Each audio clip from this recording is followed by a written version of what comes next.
అన్నట్టు ఈసారైనా వాళ్ళకు కొంత అవగాహన కల్పిస్తే వచ్చే సంవత్సరానికైనా సిద్ధమవుతారు. ఎట్లా చేసుకోవాలి, ఏం చేసుకోవాలి. ఈ నానో యూరియా ఇఫ్కో కంపెనీ తీసుకొచ్చినా కానీ నానో యూరియాకు సమానం కాదు. వరిలో నానో యూరియా వాడడానికి అవకాశాలు తక్కువ.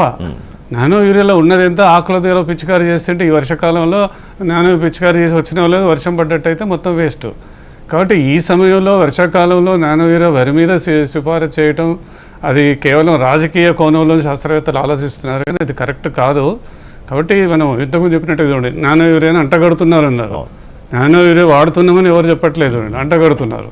అంటే ఈ స్థితికి జారడానికి కారణం ఏంటంటే ప్రభుత్వం వ్యవసాయ యూనివర్సిటీ నుంచి నానో యూరియా వాడండి అని యూట్యూబ్లో ప్రైవేట్గా రావటం. కాబట్టి రైతుల ఈ దీనస్థితిని చాలామంది ఎన్కాష్ చేసుకుంటున్నారు, వాడుకుంటున్నారు. అటేమో వ్యాపారస్తులు డబ్బులు సంపాదించుకోవటం, తెలిసి తెలియక రాజకీయ కోణంలో శాస్త్రవేత్తలు రైతులకు సూచనలు ఇవ్వటం.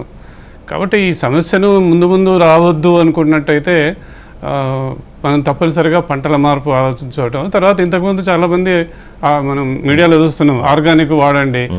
ఇప్పుడు వరి కోసి వరి నాటేసి 45 రోజులు అయిన తర్వాత ఆర్గానిక్ పద్ధతిలో వాడండి, సేంద్రియ ఎరువులు వాడండి అని ఉచిత సలహాలు ఇచ్చే వాళ్ళకు సేంద్రియ ఎరువులు ఎక్కడున్నాయో కూడా చెప్పండి. ఫలానా దగ్గర ఉన్నది ఏ సేంద్రియ ఎరువు ఇప్పుడు వాడితే వరికి పనికి వస్తుంది.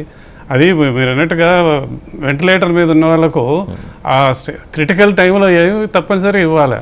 నేను మళ్ళీ ఈ సమయంలో కోరేది ఏంటంటే ప్రభుత్వానికి అమోనియం సల్ఫేట్ ఎరువు కూడా నత్రజని ఎరువే కాబట్టి దాని మీద ఖర్చు ఎక్కువ అవుతుంది రైతుకు. కాబట్టి ప్రభుత్వం వెంటనే నిర్ణయం తీసుకొని దాని మీద సబ్సిడీ ఇచ్చినట్టయితే యూరియాకు బదులుగా అమోనియం సల్ఫేట్ కూడా సరఫరా చేస్తాము.